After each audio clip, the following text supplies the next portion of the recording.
नमस्कार दोस्तों, स्वागत है आपका जी के विद मितेश सर में। देखिए दोस्तों, आज हम पढ़ेंगे ग्लोब यानी कि भूगोल। यानी कि भूगोल में जो हमारे पृथ्वी है उसके बारे में, ठीक है, जो किसी भी एग्ज़ाम के लिए आ सकता है। तो देखिए, आइए शुरू करते हैं शुरुआत से ही। देखिए, पृथ्वी की आकृति कैसी है? पृथ्वी की आकृति को बोलते हैं भूआब यानी पृथ्वी आकार, ठीक है। एक ही हो गया। पृथ्वी का भूवर्तीय व्यास कितना है? पृथ्वी का भूवर्तीय व्यास यानी पृथ्वी का भूमध्यवर्ती व्यास का मतलब हो गया, जैसे पृथ्वी है, ये पृथ्वी है, तो इसका जो भूमध्यवर्ती है पूरा, इसका व्यास कितना हो गया? तो इसका व्यास हो गया 12,756 किलोमीटर। 12,756 किलोमीटर, ठीक है। मोटा मोटा इतना ध्यान रखें। पृथ्वी का ध्रुवीय व्यास कितना है? पृथ्वी का ध्रुवीय व्यास कितना है? ध्रुवीय व्यास, ये पृथ्वी है, ये इसका अक्षांश है, अक्षांश के पॉइंट है, तो इसका ध्रुवीय है। तो ये उत्तरी ध्रुव, ये दक्षिणी ध्रुव, तो इन दोनों ध्रुवों का व्यास कितना है? 12,714। एक बात हमको ध्यान में रखनी है कि ये पूछ रहा है तो किस तरह से पूछ रहा है, यानी कि पूछ रहा है तो किस तरीके से पूछ रहा है। यानी पृथ्वी है, ये पश्चिम है, ये पूर्व है, ये पृथ्वी के पश्चिम से पूर्व, इसका भूमध्य व्यास कितना है? 12,756 किलोमीटर, ठीक है। और इसका अक्षांश यानी उत्तरी ध्रुव से लेकर दक्षिणी ध्रुव का व्यास कितना है? क्योंकि 12,714 किलोमीटर। यानी कितने का फ़र्क पड़ गया? तो ये पड़ गया 42 किलोमीटर का फ़र्क पड़ गया ये, ठीक है। ये उत्तर है, ये दक्षिण है, ये पश्चिम है, ये पूर्व है, ठीक है। तो 42 किलोमीटर का फ़र्क पड़ गया। ये पृथ्वी का व्यास है, ये पृथ्वी के उत्तर ध्रुव दक्षिण मध्य व्यास है। आइए अब आगे बढ़ते हैं। देखिए, पृथ्वी की भूमध्य रेखीय परिधि कितनी है? परिधि कितनी हो गई? अब मान लीजिए पृथ्वी है, इसकी भूमध्य रेखीय परिधि पूरी व्यास, एक तो हो गया व्यास, और उसकी व्यास की परिधि, उसकी परिधि हो गई 40,075 किलोमीटर, ठीक है। 40,075 किलोमीटर। और पृथ्वी की ध्रुवीय परिधि कितनी है? जैसे व्यास की परिधि हो गई वैसे ध्रुवीय परिधि, तो पृथ्वी की ध्रुवीय परिधि कितनी हो गई?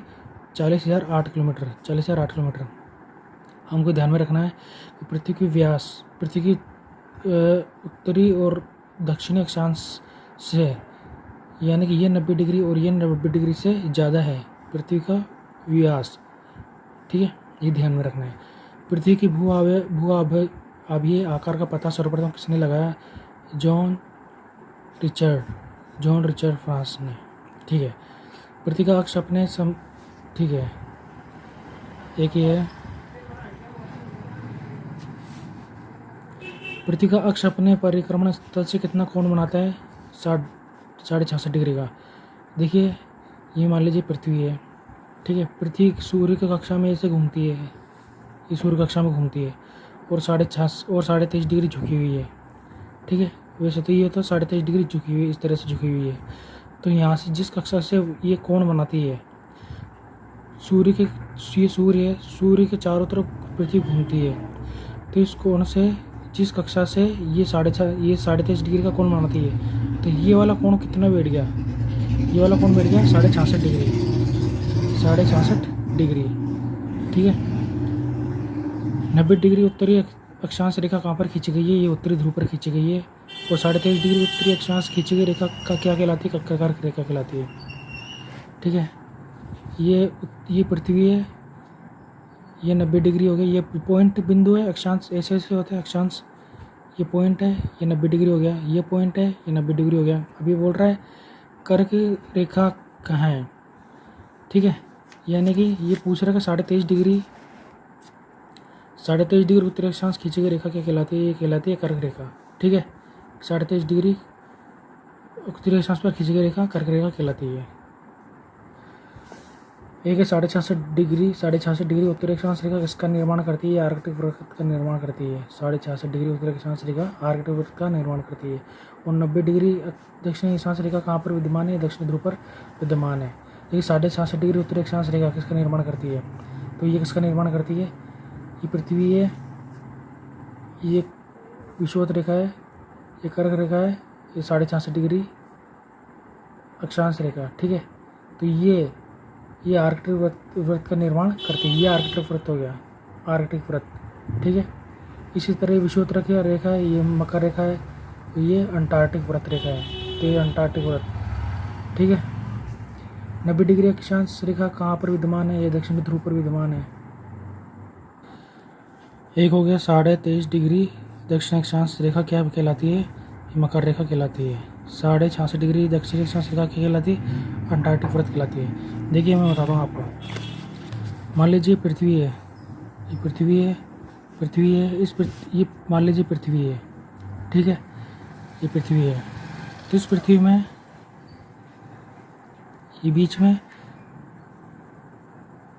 भूमध्य रेखा है, पृथ्वी के इधर कर्क रेखा है 23.5 डिग्री, ये इधर मकर रेखा है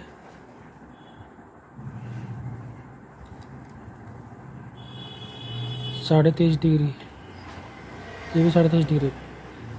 ये हो गया अंटार्कटिक व्रत 66.5 डिग्री, 66.5 डिग्री अंटार्कटिक, ये अंटार्कटिक व्रत हो गया। और ये 90 डिग्री। इसी तरह ये कर्क रेखा हो गई, ये मकर रेखा हो गई, ये अंटार्कटिक व्रत हो गया।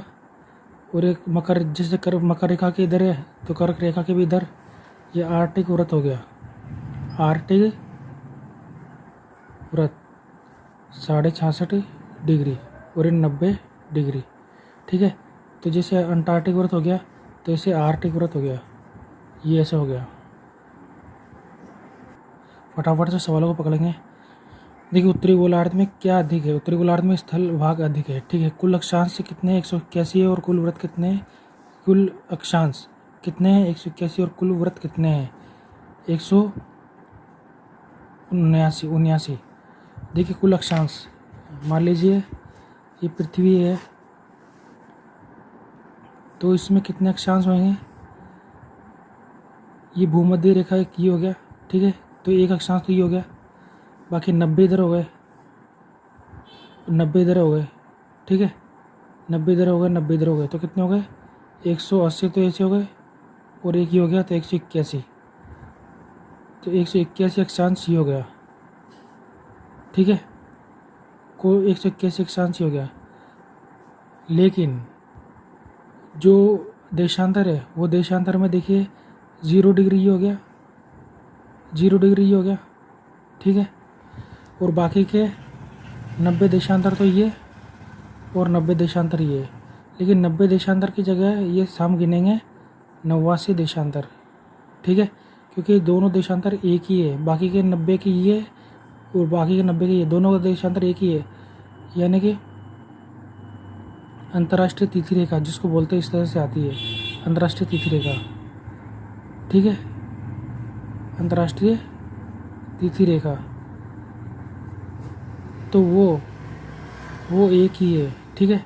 तो यानी 89, 90 और 0, तो ये हो गया 9, 8 और 9 17, तो ये 1, तो 189 ये हो गई देशांतर रेखा, इतनी तो देशांतर रेखा है और 181 अक्षांश रेखा है, ठीक है। अब इसमें दे रखा है भारत किस गोलार्ध में स्थित है? ये उत्तरी गोलार्ध में स्थित है, ठीक है। एक अक्षांश की पृथ्वी के धरातल पर कितनी दूरी होती है? लगभग 111 किलोमीटर होती है, 111 किलोमीटर, ठीक है, मैं मानते हैं। अब 111 किलोमीटर की 100 मतलब यही मानते हैं, इनके मध्य दूरी सदैव कितनी होती है? 111 किलोमीटर दूरी होती है देशांतर की। अक्षांश की समान होती है 111 किलोमीटर। अक्षांश अगर देखिए अक्षांश ऐसे है तो इनकी जो दूरी है वो 111 किलोमीटर हो गई। और देशांतर की भूमध्य रेखा पर भी, अक्षांश की भूमध्य रेखा पर, सिर्फ भूमध्य रेखा पर 111 किलोमीटर ही होगी, ठीक है। एक सेकंड अक्षांश की कोणीय दूरी कितनी होती है? 31 किलोमीटर। एक सेकंड अक्षांश की कोणीय दूरी कितनी होती है? 31 मीटर, ठीक है। भूमध्य रेखा से भूमध्य रेखा से कर्क रेखा और मकर रेखा के मध्य सूर्य सीधा चमकने के कारण गर्मी ज़्यादा रहती है। इस क्षेत्र क्या कहलाता है? उष्णकटिबंध कहलाता है। देखो एक है इसमें कर्क रेखा से आर्कटिक वृत्त तथा मकर रेखा तथा अंटार्कटिक वृत्त के मध्य तापमान मध्यम रहता है। यह क्षेत्र क्या कहलाता है? ये कहलाता है शीतोष्ण। ठीक है, मान लीजिए पृथ्वी है, इसके बीच में व्यास है, ये भूमध्य रेखा है, ये कर्क रेखा हो गई, ये मकर रेखा हो गई, ये अंटार्कटिक वृत्त हो गया 66.5 डिग्री अंटार्कटिक वृत्त, क्योंकि यहाँ पर अंटार्कटिका महासागर है, ये आर्कटिक महासागर है, तो ये आर्कटिक वृत्त। अब यहाँ पर 23.5 डिग्री कर्क रेखा से मकर रेखा के बीच यहाँ पे गर्मी ज़्यादा पड़ती है, तो ये उष्णकटिबंधीय कहलाएगा। तो ये वाला हिस्सा उष्णकटिबंधीय कहलाएगा, उष्णकटिबंधीय। और ये वाला कहलाएगा शीतकटिबंधीय। ये वाला भी शीतकटिबंधीय और ये वाला भी शीतकटिबंधीय। अब ये वाला शीतकटिबंधीय, ये वाला शीतकटिबंधीय, इन दोनों के बीच में उष्णकटिबंधीय। तो उष्णकटिबंधीय और शीतकटिबंधीय के बीच में कौन सा क्या कहलाएगा? ये वाला क्षेत्र ये कहलाएगा शीतोष्णकटिबंधीय, यानी न तो ज़्यादा गर्मी ना ज़्यादा ठंडक हो। और ये वाला भी शीतोष्णकटिबंधीय कहलाएगा।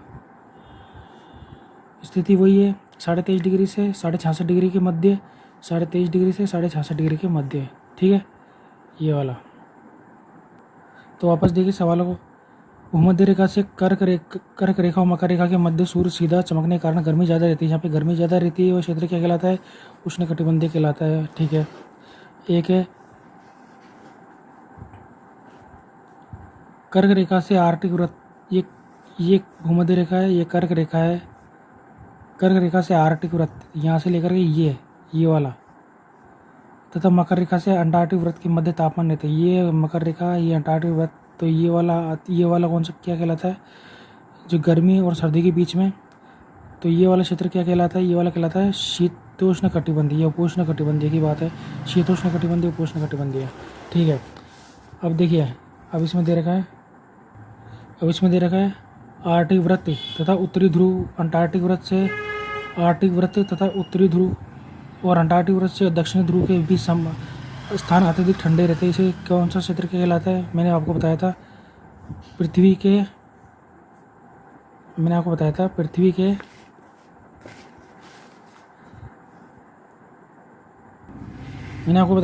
के ये वाला 90 डिग्री वाला क्षेत्र वो कौन सा है?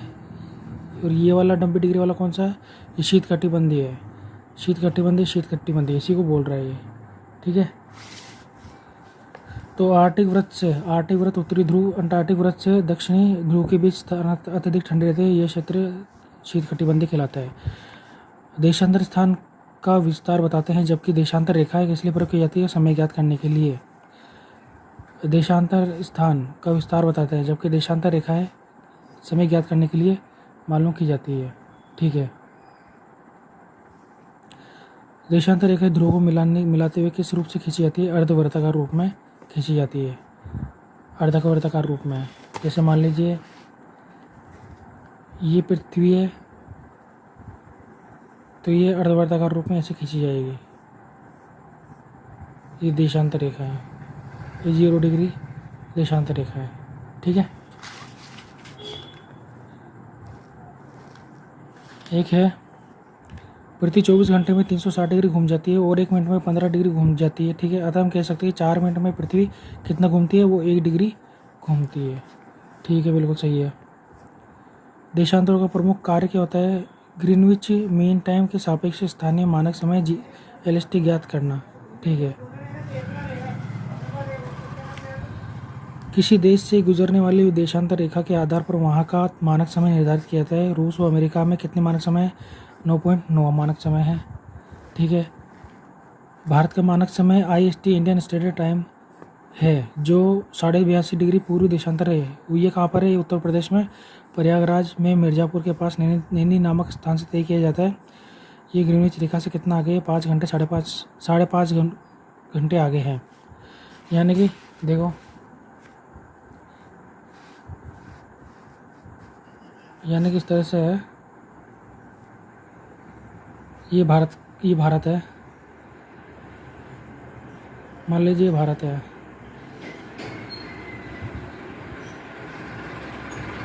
ये भारत का नक्शा है, यहाँ से लेकर यहाँ तक ये भारत है, ठीक है, यहाँ से लेकर के यहाँ तक ये भारत है। तो इसके बीच का जो पॉइंट है वो आ गया इलाहाबाद, इलाहाबाद, इलाहाबाद। यहाँ से लेकर के यहाँ तक 2 घंटे का फ़र्क है, 2 घंटे का फ़र्क है, ठीक है। तो इसके अंतर को सीमित रख, इस अंतर को एक रखने के लिए इलाहाबाद से एक स्टैंडर्ड टाइम 85.5 डिग्री माना गया है। तो उसके 5.5 घंटे से, यानी 0 डिग्री देशांतर से 5.5 घंटे आगे है। तो ये मान करके चलेंगे पूरे देश का टाइम यही है, यहाँ से मान करके चलेंगे, ठीक है। अंतर्राष्ट्रीय तिथि रेखा प्रशांत महासागर के बेरिंग स्ट्रेट, फिजी, टोंगा आदि द्वीपों पर क्यों मुड़ती है? ताकि वहाँ दिन तिथि के भ्रमण से मुक्त हो सके। देशांतरों के मध्य का स्थान कहलाता है गोरे, देशांतरों के मध्य का स्थान, ये देशांतर है, ये मध्य का स्थान गोरे कहलाएगा, ठीक है। अक्षांशों के मध्य का स्थान कहलाता है कटिबंध, अक्षांशों के मध्य का स्थान कटिबंध कहलाएगा, देशांतरों के मध्य का स्थान गोरे कहलाएगा, ठीक है। 0 डिग्री से 0 डिग्री देशांतर के मध्य जो रेखा मिलती है वो अटलांटिक महासागर रेखा मिलती है। यानी कि 0 डिग्री से 0 डिग्री देशांतर रेखा कहाँ मिलती है? ये देशांतर है, ये 0 डिग्री देशांतर है और ये 0 डिग्री अक्षांश रेखा है। तो कहाँ पर मिलती है? ये अटलांटिक महासागर, अटलांटिक, अटलांटिक बीच का जो महासागर है वहाँ पर मिलती है, ठीक है। 180 देशांतर को अंतर्राष्ट्रीय तिथि रेखा कब घोषित किया गया? 1884 में आयोजित वाशिंगटन सभा में। ये रेखा पृथ्वी को किस में बांटती है? पूर्व पश्चिम देशांतरों में बांटती है रेखा है, देशांतर की रेखा है, ठीक है। लंदन के पास ग्रीनविच वाली रेखा है, किस स्थान पर है? ये ब्रिटिश रॉयल वेधशाला स्थान पर है, ब्रिटिश रॉयल वेधशाला स्थान पर, ठीक है। प्राइम मेरिडियन रेखा पृथ्वी को 2 बराबर भागों पूर्वी तथा पश्चिमी देशांतरों में बांटती, इसे क्या कहा जाता है? अंतर्राष्ट्रीय तिथि रेखा कहलाती है। 2 विपरीत देशांतरों को जोड़ने से एक ध्रुवीय व्रत बनता है। इनकी कुल संख्या कितनी होती है? इसकी संख्या होती है 180, 180, लेकिन 180 नहीं होती है, 179 होती है, ठीक है। 90 यूँ जोड़ेंगे, 90 जोड़ेंगे तो, और 0 डिग्री वो भी तो 0 डिग्री वो है, और बाकी 100 में से 1 घट जाएगी, ठीक है। 21 जून को कर्क रेखा पर सूर्य लंबवत चमकता है, जिससे कर्क रेखा पर दिन बड़ा व रात सबसे छोटी होती है। यह अवस्था ग्रीष्म अयनांत कहलाती है। जब कर्क रेखा पर सूर्य आ जाता है, जब कर्क रेखा पर सूर्य आ जाता है तो ये गर्मी यहाँ ज़्यादा बढ़ जाती है, तो ये क्या कहलाती है? उत्तरी अयनांत, उत्तरी अयनांत, ठीक है। और यही जब सूर्य मकर रेखा पर आ जाता है, यहाँ पर गर्मी ज़्यादा बढ़ जाती है, तो इसको क्या कहलाता है? दक्षिणी अयनांत, दक्षिणी अयनांत, ठीक है। 22 दिसंबर को मकर रेखा पर सूर्य लंबवत चमकता है। 22 दिसंबर को मकर रेखा पर सूर्य लंबा चमकता है, इससे कर्क रेखा पर रात सबसे बड़ी और दिन सबसे छोटे होते हैं। तो यह अवस्था शीत अयनांत, सर्दी आ गई, शीत अयनांत।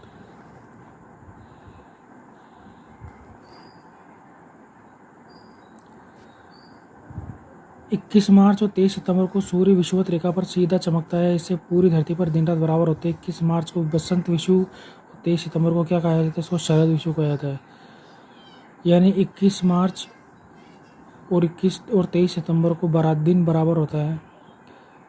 तो 21 मार्च को तो बसंत विषु कहते हैं और 23 सितंबर को शरद विषु कहते हैं। विषु यानी बराबर है, ठीक है। सौर वर्ष सामान्यतः 365 दिन अथवा लीप वर्ष 366 दिन का होता है, प्रत्येक लीप वर्ष में फरवरी 29 दिन की होती है। हिंदी कैलेंडर में चैत्र मास में एक अतिरिक्त दिन जोड़ा जाता है। लीप वर्ष किससे विभाज्य होता है? 4 से विभाज्य होता है। जब सूर्य, पृथ्वी और चंद्रमा एक सरल रेखा में, सीधी रेखा में होते हैं तो ऐसी स्थिति में सिजिक का निर्माण होता है। जब पृथ्वी, सूर्य तथा चंद्रमा के मध्य रहते हैं तो ऐसी स्थिति में सूर्य की रोशनी चंद्रमा तक नहीं पहुंच पाती है तथा पृथ्वी की छाया चंद्रमा पर गिरती है, तो इसे चंद्रग्रहण कहा जाता है। और चंद्रग्रहण कब होता है? ये हमेशा पूर्णिमा को होता है। ठीक है। जब चंद्रमा सूर्य पृथ्वी के मध्य आया जब चंद्रमा सूर्य और पृथ्वी के मध्य आ जाता है तो पृथ्वी के कुछ हिस्से पर सूर्य का प्रकाश नहीं पहुंच पाता है। ऐसी स्थिति में सूर्यग्रहण कहलाता है। ठीक है। ऐसी स्थिति में सूर्यग्रहण कहलाता है। तो ये कब होता है? ये अमावस को होता है। यानी पृथ्वी पर चंद्रमा आ जाता, सूर्य यानी सूर्य और पृथ्वी के बीच में चंद्रमा आ जाता है, ये आ जाता है अमावस को, तो ये कहा जाएगा सूर्य ग्रहण। ऐसी स्थिति में अगर मान लो ये एक अलग स्थिति है कि ये सूर्य है, ये चंद्र है, इन दोनों के बीच में अगर पृथ्वी आ जाती है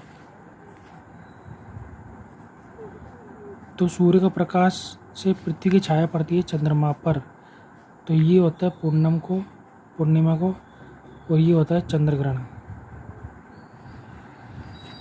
ठीक है।